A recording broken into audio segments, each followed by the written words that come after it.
Well, hello, and welcome to our webinar. So you say you need a marketing dashboard. Let's talk.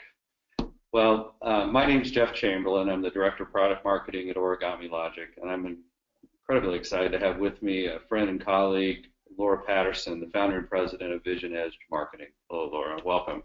Thanks for having me, Jeff. We're doing a new concept, and hopefully you've already listened to our last webinar on defining marketing metrics, talking the language of marketing performance. This is a follow-on talking about the marketing dashboard. People sometimes will jump into it without really knowing and doing that homework. Well, a lot of people think a dashboard is click the button on their marketing automation or Salesforce automation tool and voila, I have a dashboard. Right. It's just not that easy. And marketers, as the cartoon suggests, are want, just like sales, I will say, to go after that new shiny object. But I think what we hope to do and what we did in the last one on the definition of the terms is start to give you a better appreciation for the hard work that goes into really doing this right and not just going after the easy solution. And why to do it? I mean, it is hard work, to your point, Jeff, but it's worth doing. Yes, we'll see that, I think. So, why have a dashboard? Let's talk about that a little bit. Sure. Well, I love this dashboard that you have here, this really complicated dashboard from, I'm assuming, cockpit. Mm-hmm. But, most of us drive a car. Right. So we have a dashboard, too. And just for the sake of conversation, everything that's on the dashboard, which is a limited number of things, right? It's not every single thing you could be looking at. It's right. A limited number of things that are helping you mitigate risk or facilitate a decision or adjust your course. Why do you have a gauge for your fuel? So you can decide whether or not it's time to add gas, because it's better than that. It's not fun ending up on the side of the road. Right. But on the other hand, if you're whipping around town and your tank's a little low and it's asking for fuel, but you're late for a meeting, you might not feel compelled at the middle of the day to stop right now and get gas. You don't want to be late. On the other hand, if you're it's 11 o'clock at night and you're about to face a 500-mile stretch of highway that is predominantly deserted and your tank is low and you're coming up on a gas station, probably smart to stop and get gas. Right. Yeah, so we need to help marketers understand how to define what that check engine light is for them. Exactly. We? Yeah. That's exactly right. Time to fuel up. So, dashboards, to your point, we have been talking about dashboards a very long time. And, I've told you this story, and I'm not going to go into the story, but I did my first dashboard in the early 80s, was known as a little 6-up chart. Again, ahead of your time, yes. Oh, and not me. It was by request. I was fulfilling a request. But the point being, marketers have been making various types of dashboards through various means. And you're going to talk about the various ways that we've crafted them. And my first dashboards were crafted using Excel or spreadsheets, because we didn't have Excel then yet, but using spreadsheets. And one of the things that's important is that we have been looking at marketers and how well they are doing marketing performance measurement and management for about 15 years now. We do an annual study. And we ask marketing CEOs to grade their marketers on how well they're able to prove their value and contribution. And so there's a group of marketers who do that very well. They get very high marks. That we call those the value creators. And then there's a group of marketers who are kind of middle of the pack, and they're the sales enablers because they really see themselves in service to the sales team. And then there's a very large group of marketers that are kind of lagging behind, the trail, so to speak, bringing up the rear, and they're kind of campaign producers, and they're really the folks who operate like an internal agency or, kind of come in with a list of things to do today that we need to get done. And so all of those marketers, every single one of them has a dashboard. Yeah. Every single one. They all have some kind of a dashboard of some degree of complexity. So what makes one dashboard better than another? Right. Well, if you look at this is the kinds of things that the C-suite wants to know from the dashboard. Is marketing aligned to our business?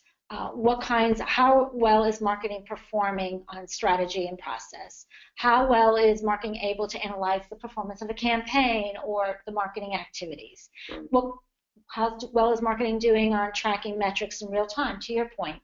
Communicating marketing's value, actually being able to say, here's the value we deliver to the organization, how well we're able to use it to drive decisions, and then lastly, important to those CMOs out there how they can use their dashboard to secure the kinds of resources they need, whether that's people or money, right? Right. So if you look here, you can see that those value creators are superior at using a dashboard that does the tracking of the performance of core strategies, communicating marketing's value, and securing those additional resources.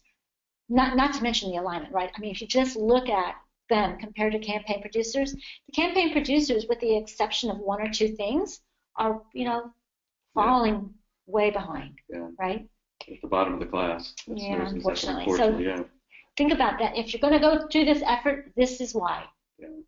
Yeah, and we've been talking about aligning marketing to business to revenue. I remember doing presentations 5 years ago talking about marketers need to start being measured by revenue, and watching the horror on their faces and going, well, that's sales job, and sales drives the revenue. And I go, if you ask sales reps, they're going to tell you they don't have much control over whether they win a deal either, because there's so many factors. But that's what the business is there for, so you have to align. I think we can help make that more palatable, because revenue is really a financial measure. All companies, particularly in capitalistic economies, look at revenue. But there are different things that drive revenue, like how many new customers did you bring to the table? Which of your customers are buying more stuff from you?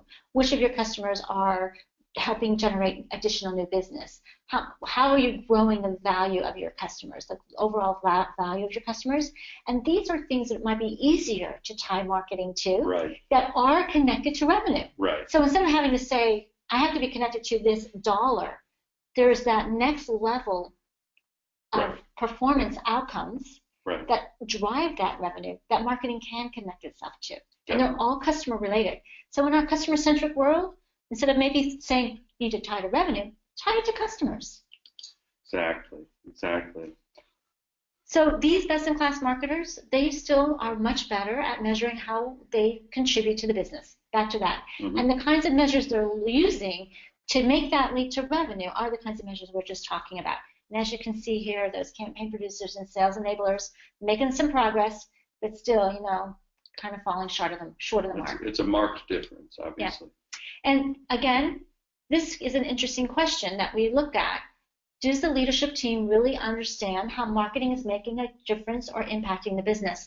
And I think this is even more telling than the previous slide, because you can really see the disparity here of this, how different and disparate the groups are from each other. So what you see here is that the value creators have been steadily increasing, or kind of maybe a little decline in their ability to impact.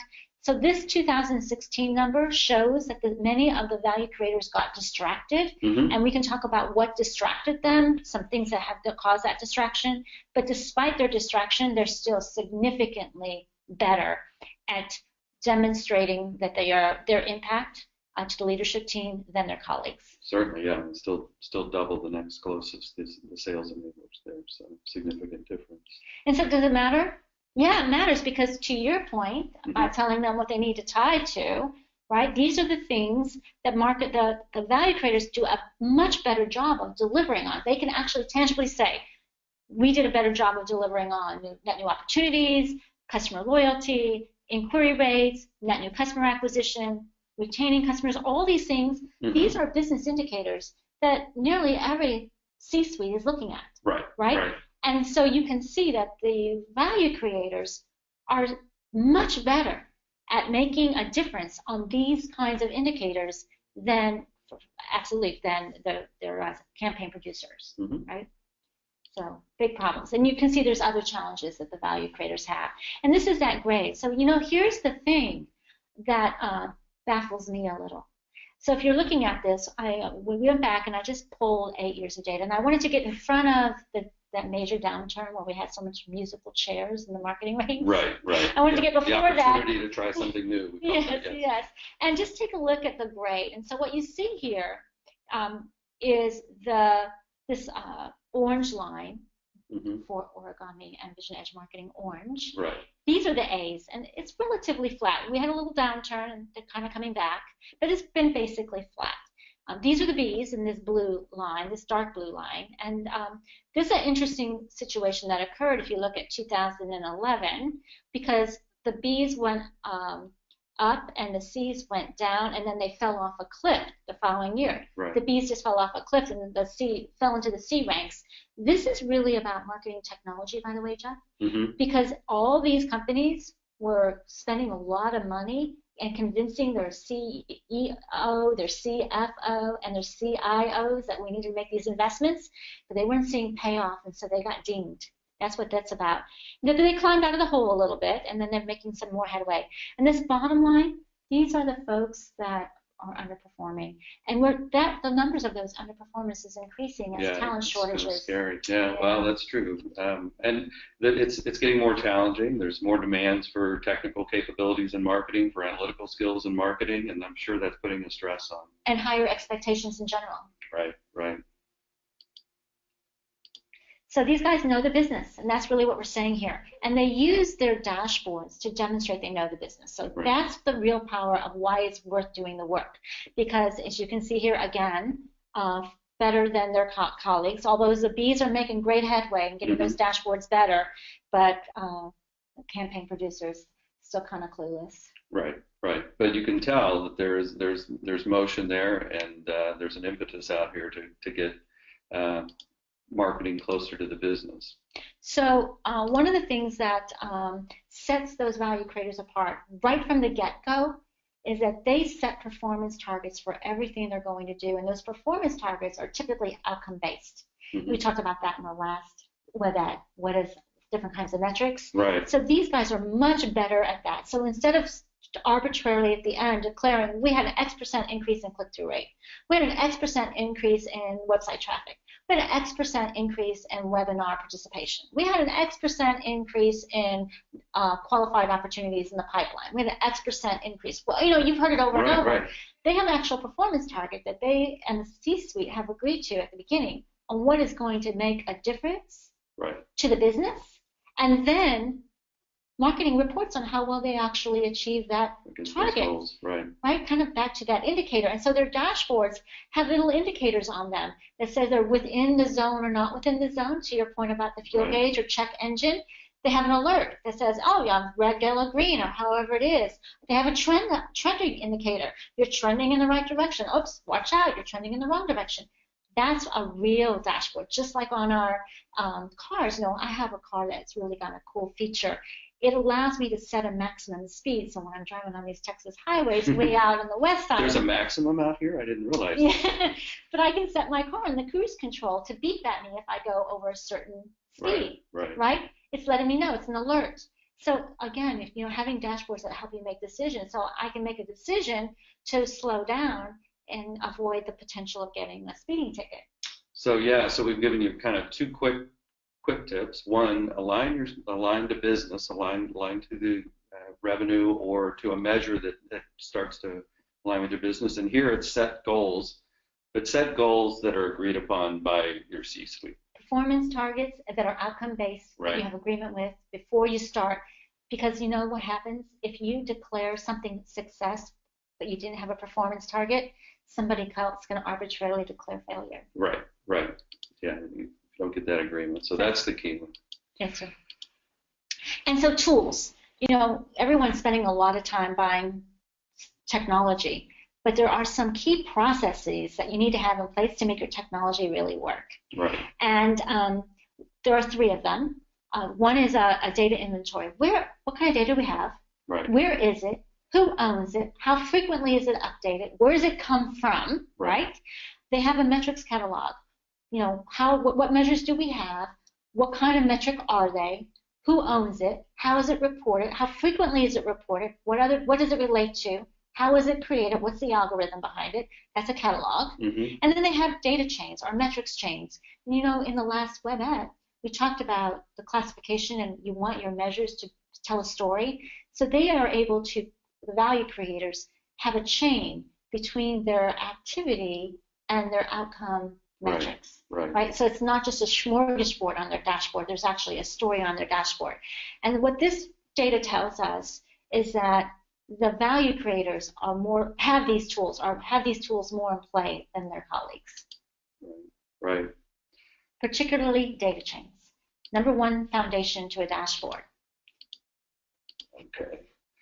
So there's that value chain you were talking about. yeah, right? so there's that data chain, how it stacks up. And when you have this data chain, right, if you do this right, your dashboard is going to be so much easier to create. Mm-hmm. If you don't do this part, you really just it's a guessing game, right? And so when you have this, you can then craft a wireframe of your dashboard. Wouldn't it be awesome, Jeff, if you could walk into a customer and they already had a wireframe? Yeah, we build the wireframe every time after they ask us the question, what should we measure? So this is why we're here today, to start to educate people that they need to think about this more before the dashboard, before the technology. You got to understand what you're going to do. So 2 more points. Mm-hmm. One, get your tools in place before you go off and make your dashboard. Right. Have your data chains so that you can really create a wireframe. That's going to go a long way so that you can ultimately have a dashboard. And we truly believe that a dashboard is a multi-tiered feature.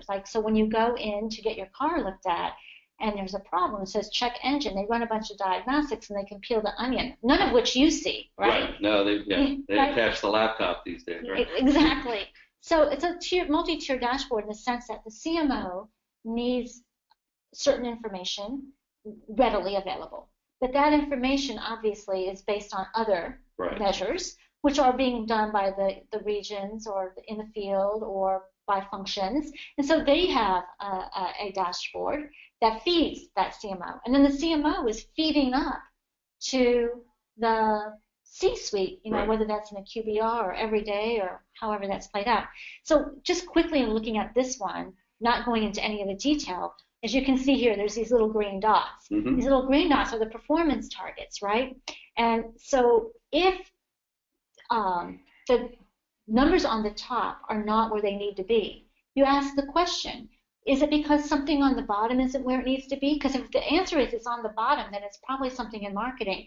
If all of marketing is green, then and the stuff on the top is not, then that would tell you either marketing is not doing the right things, or B, it's being affected by something outside of marketing. Could be sales or product or service, right? Because outcomes are owned by more than one part of the organization. Definitely. We can only control what we can control. Right. That old saying, right? But if these things are green and we have a bunch of red stuff going on down here at the bottom, that would say, marketing either chose the wrong thing and whatever else is affecting this, or marketing is not pulling their weight, but other people are picking up the slack. Yes. So you can begin to see cool stuff from a dashboard like this. Yeah, and quick visual correlation Mm-hmm. and confirmation. So that's great. That's it looks very simple here on the slide. Of course. But that's an incredible amount of work and activity to get that and understand that. We can help them. Yeah. So just to give you an understanding in the way that we look at it, it's very similar. We're pulling in all of that raw data, as you see coming in on the left, which is just measures or data, and trying to illustrate that into a beautiful dashboard that can give you a quick at-a-glance look. So you can see performance to goal underneath the number. You can see a little trending chart, so you can see how it's been going to the right. The other pieces here are just different examples. We can build metrics, custom metrics for you. I think one of the key things and KPIs for a marketer is that we have all these standard terms like engagement, but they're not defined standard. And they're really kind of different based on how you do your marketing. And so we give you the power to go in and define what those are and build those through simple math of cross-channel. So back to a metrics catalog. Metrics, yes. So that's a metrics catalog, and it's a great way to standardize that across the company, right? You now have a solution where you define what your metrics are. Talk to so many where they measure engagement one way at headquarters and another way out in the field, and so how do you correlate that? How do you work together on improving that when you're not even using the same measures for your information? So just a quick little push there. Another thing that we hear is, and I think we mentioned this earlier, but a lot of people say, well, I'm getting that out of my solution. Like I'm getting it out of Salesforce or Eloqua, or I'm trying to, I can build that with these PCI tools, right? And I know you had some thoughts about, people using their solutions like Salesforce, Eloqua, Marketo to handle their dashboard needs. Well, and so if you're just going to push the button Mm-hmm. on your application and that says dashboard, many times all that truly is the visualization of the data that you have Right. in the application. It may give you some insight, maybe even some patterns that you could use related to whatever is in that application. But if you're really trying to look at marketing more holistically, and you really are trying to create a dashboard, then you would want something that was different, right? So back to our car metaphor, right? The gas, the speed, the oil, right? All those, the engine, this is all different kinds of information. Though are individual applications, different systems in your car, Mm-hmm. right? That are coming together in some way on your dashboard, but they're individual systems in your car. Right. Right? Right, exactly. And I think you've probably seen all these approaches to trying to get performance data. Every one of them. And well, we've probably been involved, and I know I've personally tried to execute some of those. So it goes from very manual and very labor intensive to the BI tools today, which really aren't built for marketing, don't understand marketing. So you have to use a lot of labor and intense effort to get to there. To your comment earlier, some of this is related to your maturity. Right. Right? But there's another little, just a funny little passing thing. It's about how proficient you are at a tool, right? So if you're really, the more proficient you get at using a tool, think about a handsaw versus a power saw, mm-hmm. right?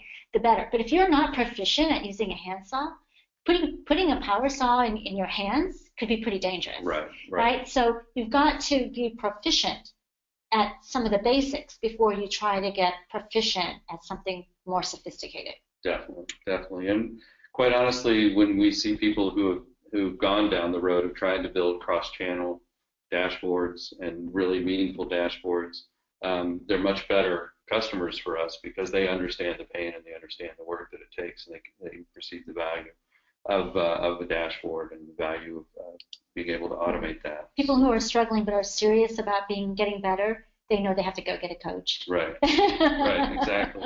So, we've given them some data, we've given them some information about, attach to business, put measures on it. It's going to be important to you. You're going to be more important and present value and perceive to present value in the company. Where do you start with this? So, other than call you, obviously. Yeah, well, to this point, we had an article a while back in Marketing Plus about the golden circle, starting with why for marketing. I think that applies here too. If you don't know what it is the needles are that you're supposed to be moving and what it is you are supposed to do to move those needles, pretty hard to create a dashboard. Right. So begin with the end in mind. What are the needles that you have to move or contribute to moving as in marketing?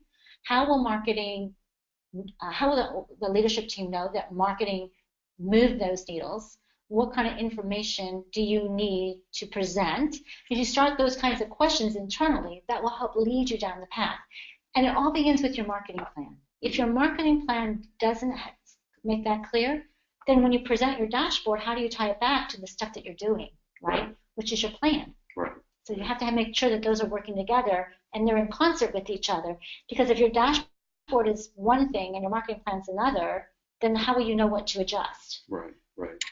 Yeah, it's interesting. I think a lot of people look at reporting as the opportunity to show how good they did in their marketing, as opposed to this is really how I'm going to measure how well marketing is contributing to the business. And just thinking about those two perspectives on what you're doing with measurement is kind of a maturity curve indication. If they're using measurement to really understand their contribution to the business, they've thought through it, and they're starting to head towards the right direction with accountability, right? I agree with you, and I think that's a great way to distinguish those campaign producers from the value creators. Right. Let's talk a little bit about us, just to give people some background. We put this together because we're fairly complementary in the marketing measurement world. Origami Logic is a solution provider, and we've been around a few years. We're based out of Silicon Valley. And we have some very high-profile customers, as you can see, Procter & Gamble, Wells Fargo, American Express, Hewlett-Packard, that are using our solution to surface better information across their marketing. So our product is unique in that we're not an execution platform. We're not sending emails. We're not doing the active marketing. We pull the data from all your different sources into one place and allow you to explore that and surface that, do alerting, do dashboarding, and get insights on how to improve your marketing on a daily basis. So quite honestly, when I joined Origami Logic, I didn't think this could be done, but having been through the pain of spreadsheets and pulling data and mashing data, I didn't think you could do all that in a daily type real-time basis. So pretty excited about what we do, and very excited about what, Laura, what your team provides at Vision Edge. Tell us a little bit about Sure. that. So we were founded in 1999, kind of a little ahead of the curve on talking about marketing measurement. Well, that's early, yeah. And we're very passionate about it. We're really kind of like you. We're all about helping marketing run marketing. Mm-hmm. So we aren't really doing a marketing. It's the running of marketing. How to make sure that marketing is making a contribution to the business, being successful in helping the company make more strategic decisions and investments. And we have been also quite privileged to work with many of the same caliber of customers that you have. And our company really focuses on taking those ingredients, data, analytics, metrics, and process, and enabling marketing to prove and improve its value. So that's it. We promised you a little webette on dashboards, and again, I want to reference the earlier one on metrics and measures and the definition of the terms, so you can get that foundation as well. Laura, what can you offer them as a takeaway here? Well, one of the things that we have learned about those value creators is that they are relentless in their pursuit of improvement and excellence, and that means they benchmark a lot. So find out where you stand. We offer we've been doing our study for 15 years. This year's study is available for free, an abbreviated version. A more comprehensive version can be purchased, but for free you can get a beginnings of your benchmarking and see how you really stack up and where you really fit. Yeah, that's the first step to kind of understanding where you are and where you need to go. And we've been hearing a lot about attribution as a key trend in marketing measurement today. I think a lot of people are kind of sort of like the dashboard shiny object heading towards attribution, maybe not completely understanding it. So we've put together a white paper to help people understand that and understand the overall context of how measurement fits into that and how it fits into your measurement strategy. So you can go out and get that on our Resources Center, and I'm sure Laura would love to hear from you if you need help, and certainly Origami as well, to help you take the next step and get towards dashboards. Thank you very much for your time, Laura. This was really fun. It was fun. Thank you, Jeff.